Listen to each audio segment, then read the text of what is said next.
in Pune. Let's take stock of how that's been doing, what the visibility is from the company for the rest of FY26. We've got Amit Ramani, Chairman and MD at Awfis Space Solutions, joining in on the show right now. Amit, hi, morning. Good to have you today on ET Now. You've opened the first Gold Center at 11 West in Pune. Tell me, how is it different than your usual centers, and are we going to see more such platforms across the country? So we launched Gold about 4 years ago. I think clearly we were seeing that in the market, people were looking for not just the value product, which we have obviously, a large portion of our portfolio. The Gold product did really well, and we opened centers in Bangalore, in Mumbai, in Hyderabad, and NCR. And this is the first one that we've opened in Pune.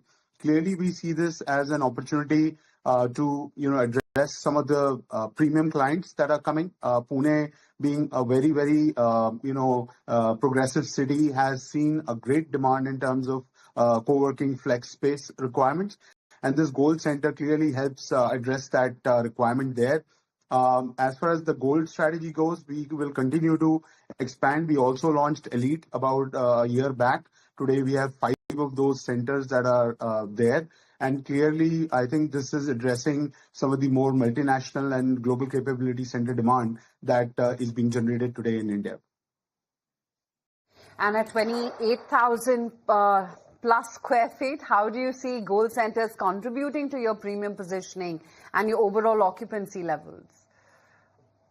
So currently, we are looking at our flagship product Awfis being about 85% of our portfolio, and Gold and Elite will be another 15%. We hope to open at least about 3 to 4 Gold centers this year and another 3 to 4 Elite centers. So that will take the total number of centers to close to about 25 odd between Gold and Elite.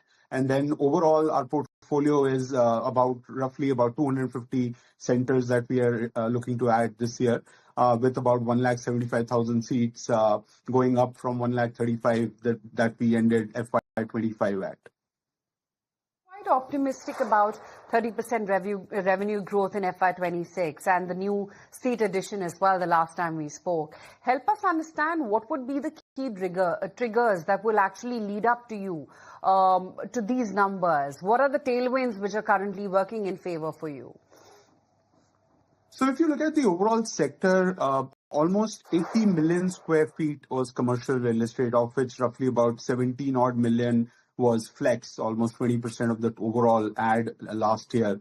And we are looking at almost similar numbers or higher as we continue to expand. And obviously, this growth is coming from multiple sources, right? One, obviously, the GCC demand that's growing. I think today, the GCC demand is overshadowing or at least compensating for some of the weakness in the IT/ITES demand ecosystem.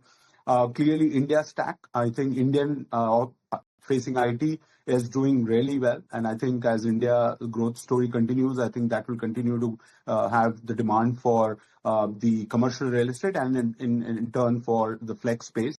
So extremely bullish on the overall macro picture. And then obviously commercial real estate and flex, I think that will continue to drive. And for us, obviously, as the demand continues at the macro level, we will continue to add because we added about 40,000 seats last year. This year, again, our goal is to add 40,000 seats. If we look at that seat capacity addition, if we continue to fill it at the pace that we are, we currently sell about 5,000 to 6,000 seats every month, right?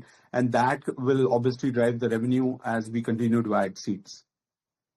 Sounding optimistic on that front, Amit, also help us understand what is your expansion plan pan-India in terms of your presence in tier 2 and 3 cities. How is demand shaping up over there, and what is the outlook while expanding geographically? So clearly, I think tier 1 cities continue to drive the large portion of the demand. I would say probably 85% of the demand today is being driven from tier 1 cities. So our expansion will continue into tier 1 cities. As I said, we are adding another 40,000 seats, roughly about 40 plus centers this year. And a majority of those are going to be in tier 1. As it comes to tier 2, I think clearly there are 2 aspects to it. One, I think the demographics make sense, and as a result, you are seeing large companies, Indian or multinational global capability centers moving into tier 2 cities. And we today have a presence in 10 of those, and we are looking to add another couple this year. Maybe Vijayawada is on the horizon for us. And so from that standpoint, the current growth in tier 2 is obviously happening on back of the demographics being strong and the infrastructure being available, and hence that growth will happen. Tier 3 cities, we are not present, and we don't anticipate for the next few years to go into those cities, and primary reason being compliant supply availability in tier 3 cities. And I think till that happens, it'll be hard for large multinationals and GCCs to move into tier 3 cities. All right, but with this, we let you go. Mr. Ramani, thank you so much for taking the time out and speaking with us this morning. Pleasure. Thank you. All right, with this, viewers, let's move on and let's shift gears to the auto space then, and let's talk about Hyundai Motors. We are being caught by Mr. Tarun Garg from the sidelines of CMD.